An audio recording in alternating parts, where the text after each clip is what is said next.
Good evening, good morning, good afternoon, comment ça va, bonjour, nango, kwerwatea, habari, popote unanitazama. Umekuwa namna gani? Mimi nimekuwa salama and I thank God we are back like we never left. And this is the story. And this time round, tunakupeleka mambo sasa tunaenda ni global. Mambo ya kushinda hapa na local politics ati local happenings. Ni vizuri ujue mambo inafanyika nini huko nje. Ndio hata wewe ukuwa unajua economically where the world is. And I hope wewe unazidi kutazama the story. My name is Wamiti the Brand. Na I want to give you a roundup ya mambo ambayo imekuwa ikifanyika duniani. There is a French proverb ambayo inasemanga utadhiyaga oino nyina oikuruga. Sasa tafakari hayo. So, but then did you know this week roundup? Did you know Japan walikuwa na elections? Uko na idea? Do you have a copy ya kwamba Japan walikuwa na elections? Ama kazi yako tu huku ni wa modende, sijui Gachagua, sijui mimi ndio Sifuna, sijui mimi ndio nini.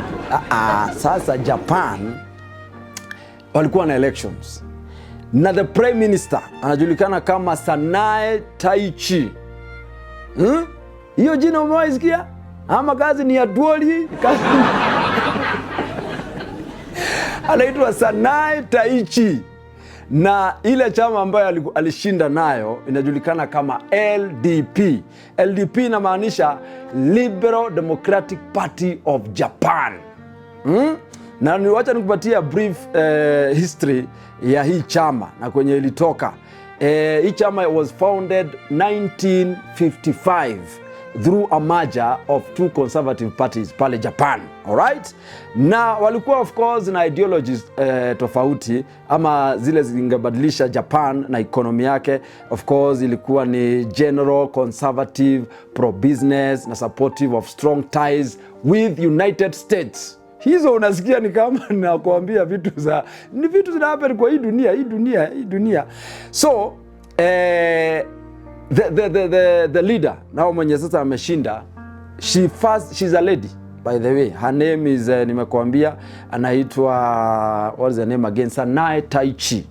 Na, alishinda by a landslide victory. Hii si ile election ya pale Tanzania, ama pale Uganda,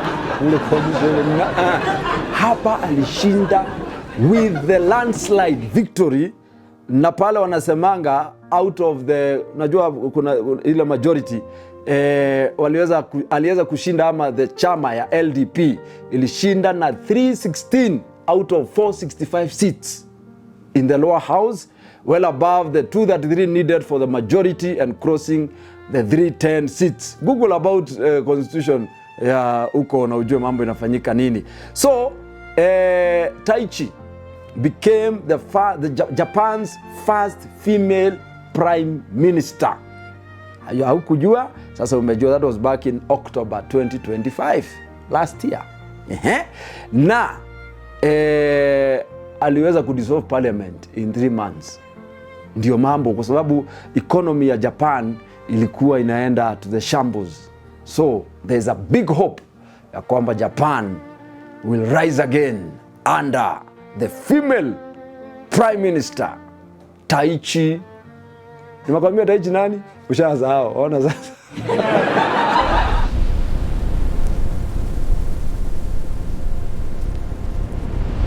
On to the next one. Na kupeleka moja kwa moja kutoka hapa Kenya mpaka Ukraine. Na Ukraine sai is in a crisis. Yani huko mambo imechacha. Na hii crisis ni gani?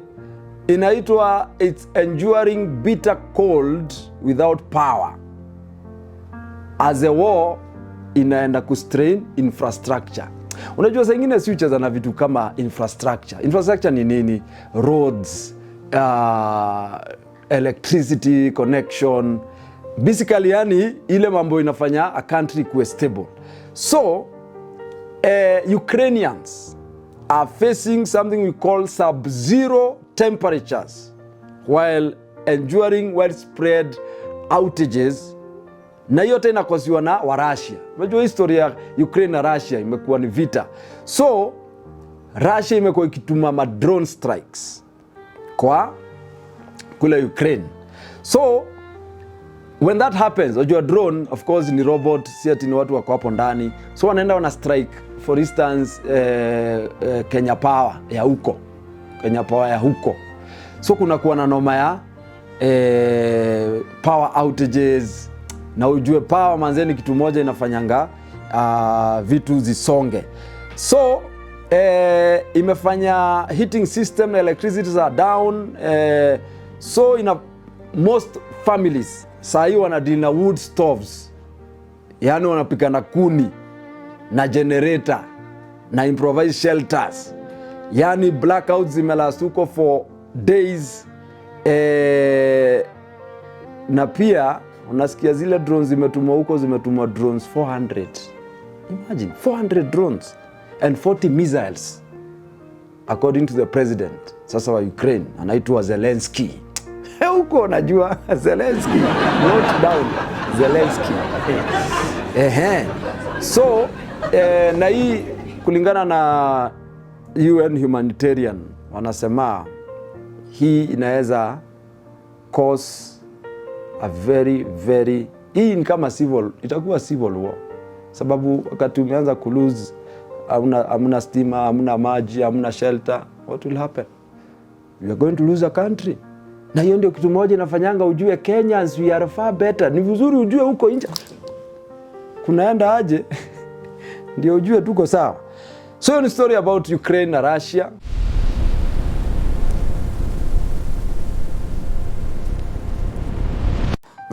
Nakwambia sasa hapa story ni international na kupeleka moja kwa moja mpaka Iran. Na so Iran, there's this lady and she's a Nobel Prize laureate. Kama vile tulikuwa na wetu ama tunakuanga na wetu hapa, the late Wangari Maathai, Nobel Prize. So Nobel, huyo ni mtu ambaye anapigania humanity na mambo ya conservation na stuff. So kule Iran, Nobel Peace Prize laureate anaitwa Narges Mohammadi has been sentenced to 6 years in prison. Na unajua reason yake ni gani? The Iranian Revolutionary Court ndio imesentence Narges Mohammadi for 6 years kwa sababu ya gathering and collusion to commit crimes. Lakini ukiangalia hizi crimes zenye zinasemekana ni she's one of the most outspoken Iranian, mambo ya women rights, democracy and against death penalty. Pale Iran kuna kuanga na death penalty. And she won the 2023 Nobel Prize for her relentless advocacy even while imprisoned. So ameshikua tu juzi last year December 2025 while attending a memorial ceremony place inaitwa Mashhad.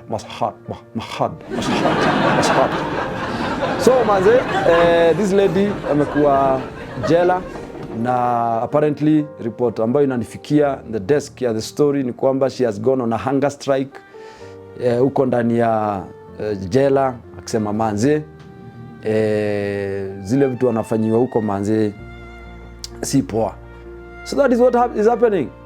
Huko ni Iran, si Kayole, Iran.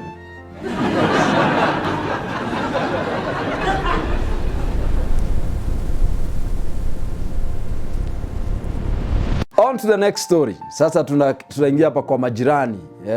Wanajulikana kama Wasudanese. Najua wewe ushaipatana na Wasudanese, wamejaa huku Kenya.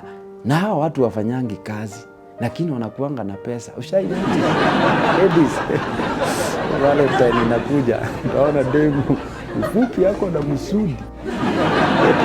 Anyway, pale Sudan for the longest time kumekuwa na conflicts ama kumekuwa na crisis. Tumejaribu kuona hata hapa Kenya president akijaribu kuwa na peace talks, kuona kama kutakuwa na lasting solutions, lakini bado mambo pale imechacha. As of 7th February, tuongelea hii mwezi, there was a drone strike na iliweza kuua watu 24 watoi pia walikuwa pale, yani imekuwa tu ni noma.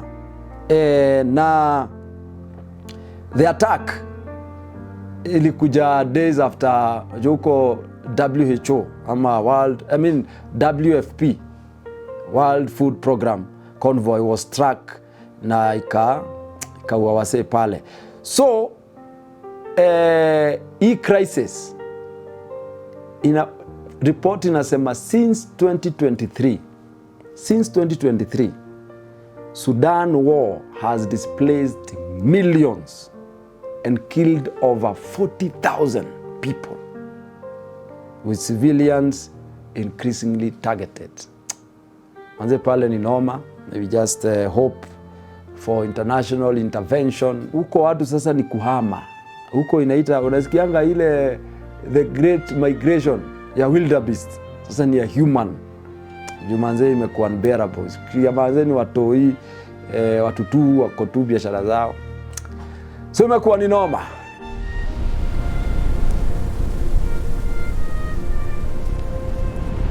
Acha tuingie local. Local nayo inakuanga na mambo yake. Local mambo nayo imechacha, mambo imewaka, mambo ni luele. Na kuna mtu alisema the person who was holding chama ya ODM is Right Honorable the late Raila Amolo Odinga. Na tangu manze demise yake, manze pale ODM inaelekea kukatika mara mbili. Kuna ile pande ya Oburu Oginga. Oburu Oginga alisema sisi tutaenda Singapore, lakini kwanza nitawapitisha Canaan. Yani naye Sifuna anasema mimi ndio Sifuna na chama mwezi uza. Sasa kuna timu hapa sasa ni malumbano. By the way tunafaa kuwa na boxing match kati ya Oburu Odinga led team na ya Sifuna na Babu Owino. Kwa sababu kuna wale wanasema wewe unataka kunadi chama kwa UDA na sisi 2027 lazima tukue na candidates pale kwa debe, mupende musipende. Nao mwingine pande yao anasema sisi tunaunga serikali ya broad based kama vile baba alisema. Sasa tuambie ukweli. Sasa tuko na Linda ground. Tuko na sijui Linda kura. Sasa tunasikia tena wengine watarudisha Linda mama. Nani atalinda baba? Nani atalinda mtoto? Nani atalinda kasi?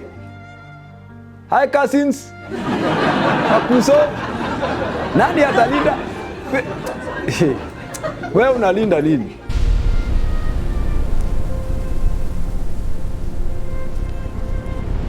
Hayo ndio mambo ambayo yamekuwa kifanyika both international and locally ndani ya The Story, na sisi kazi yetu ni kukujulisha ukuwe na huo ufahamu. Semange wewe mambo unajua tu ni hapo kwenyu, hapana. Jua mambo inafanyika aje, na hapa The Story we're going to make sure tunazidi kukuletea hizi stories ambazo zina affect dunia, kwa sababu unajua kuna mtu anashindangwa ati mafuta, bei ya mafuta huku imepanda, alafu unaambiwa ni juu ya vita ya Ukraine na Russia. Vita ya Russia na Ukraine na mafuta imetoka wapi? Ni vizuri ukue mwerevu. Yes, ina affect. Sababu those are the places mafuta inatoka. Na wao ndio wana regulate bei globally.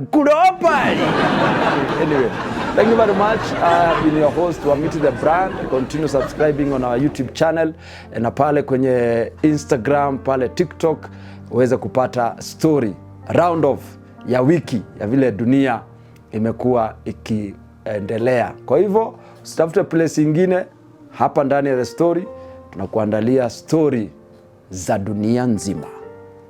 See you next time.